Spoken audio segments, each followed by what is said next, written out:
Even before I started on this cinematic journey, I pretentiously call it, a couple years ago, Tarantino was a favorite. I had only seen a fraction of his films, maybe just Once Upon a Time in Hollywood, Kill Bill, and Reservoir Dogs, but even at that point, I knew he was one of the GOATs.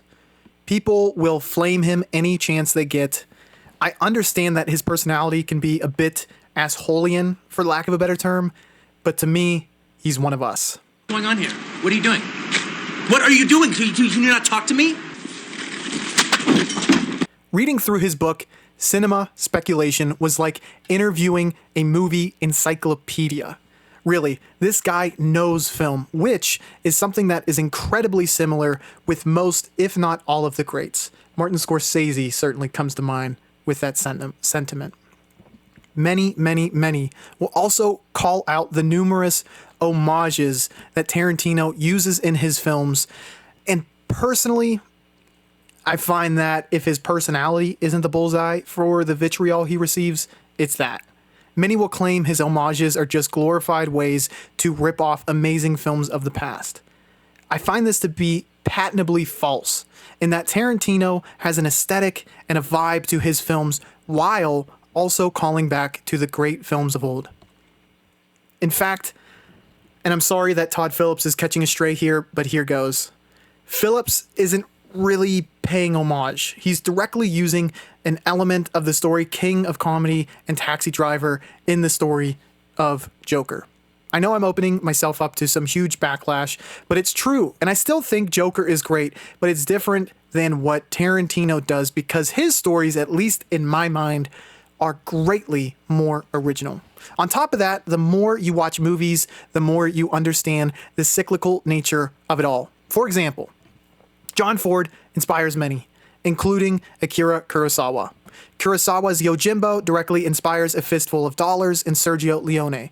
Leone's trilogy includes Clint Eastwood, which props him up as a star so bright that he is able to become a director through this clout and respect, and is one of the last great Western directors. Now, if you're going to bring up that in my example defending Tarantino, I mention an instance of Leone stealing from Kurosawa, well, I'd say touche. But the point still remains that film is an art form that builds upon itself, and that he is not only highlighting the great films of old by referencing them, but using them to catapult us and cinema forward. If you don't have inspiration as a filmmaker, you're in trouble. On top of that, I find that Tarantino's writing is very much original in its dialogue. Very few can write dialogue like Tarantino. I want to ask you a question. When you came pulling in here, did you notice a sign on the front of my house that said Dead Nigger Storage? Come on, throw in a buck. I don't tip. You don't tip? No, I don't believe in it. Gorlomi? Lo pronuncio correttamente? Sì, corretto. Gorlomi? Per cortesia, me lo ripeti ancora. Gorlami. Many will disagree with what I'm about to say, but I'm going to say it anyways. He is one of the GOATs in this industry after watching all of his films, and I'm going to rank them all here for you. Also, if you haven't seen all 10 of his films, no worries, as I don't indulge too much in anything that would be considered spoiler territory. Now, finally, coming in at number 10, we have Death Proof. We all know this was coming, or knew. Tarantino doesn't properly include this in his set of 10. He's earmarked to a lot for his career, and that's because this was a fun grindhouse project released in conjunction with Robert Rodriguez's Planet Terror. Even though it's a tier below Tarantino's proper 9, it's still a film worth watching. The grindhouse aesthetic is really cool and greatly complemented by the music and wardrobe.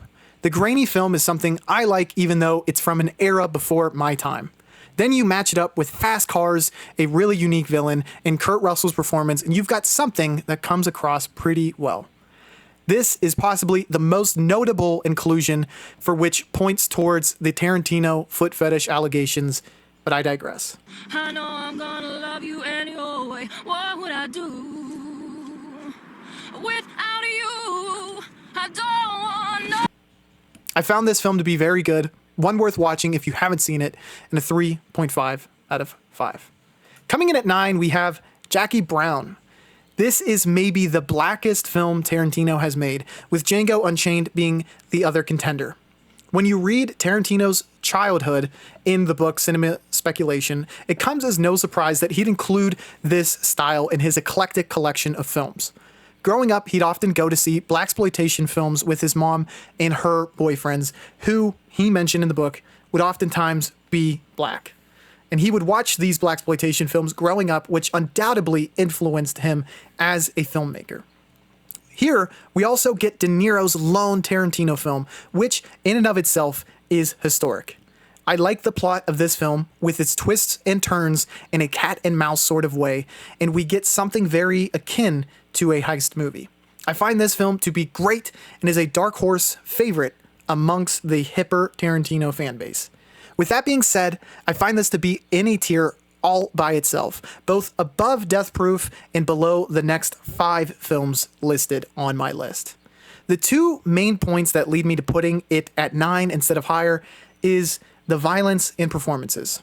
Usually, the violence is much more over the top in a spectacular type of way, and this film is more subtle, which made a slight difference personally. Also, as far as performances go, De Niro and Samuel L. do great, but the stars usually shine just a little bit brighter in Tarantino's films. If you disagree, I completely understand. This is a smart and funny script. It just wasn't quite up to what I had expected in comparison to the rest of Tarantino's filmography. On that note, if you do disagree, please let me know down below, but before doing so, be sure to subscribe to the channel. I have videos like this, ranking great directors, and plan to do many more that you won't want to miss. And plus, let's be honest, I love film. If you're watching this, I know you do too.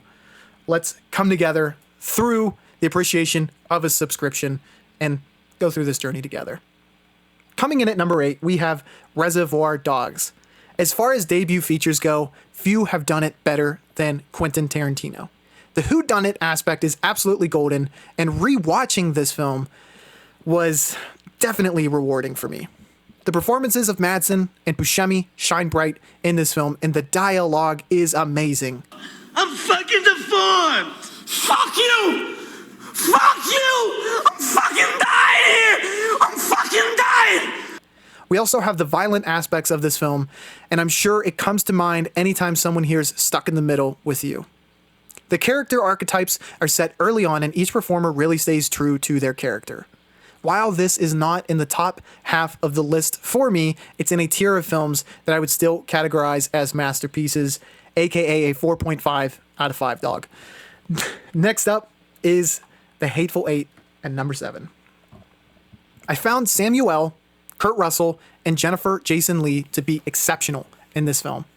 I'd argue that this film is more inspired from a pure Western, whereas another QT, which is what I call him because we're pretty tight, movie we'll mention later on, is more inspired by the spaghetti Western style of film. That easy.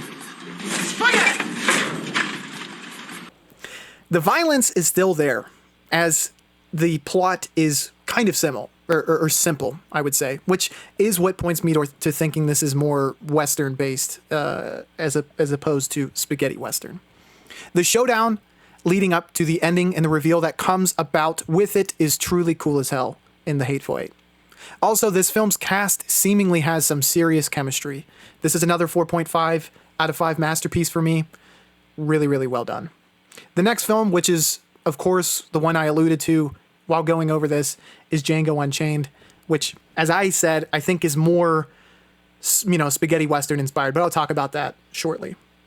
I think the two things I need to talk about are the two things I actually brought up when I ranked Jackie Brown as low as I did: performances and violence.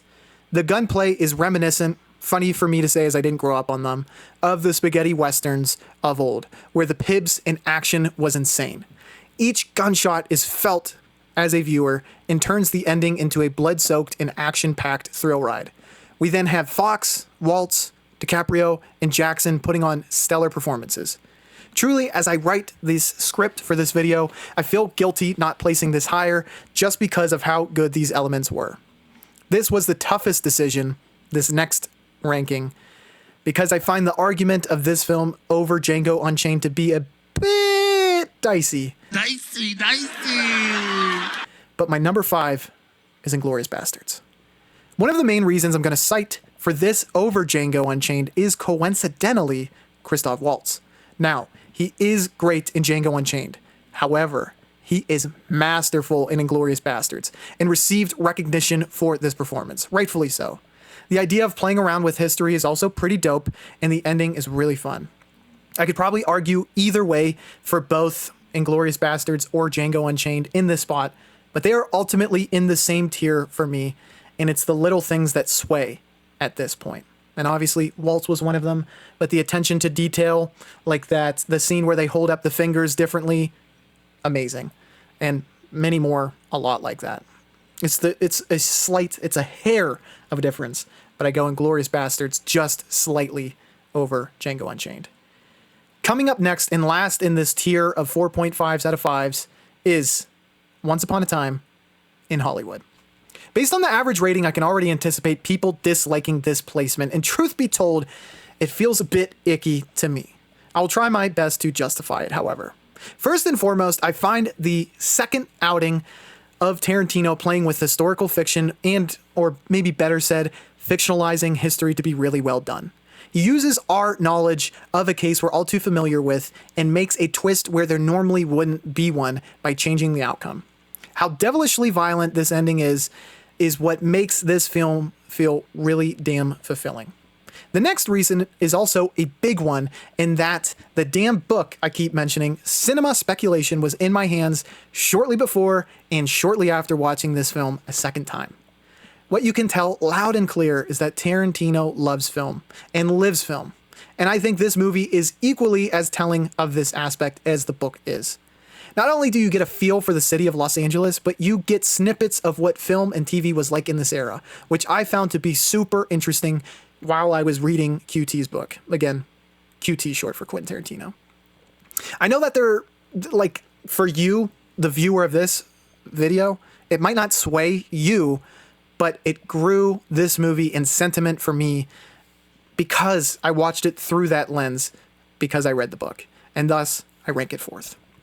Not to cut the fun short, but the next two entries will be handled as one, and that's because it is none other than Kill Bill Volume 1 and Volume 2. And I know I put them on the screen in reverse order of how I said them, but that's to make sure you're watching and on your toes.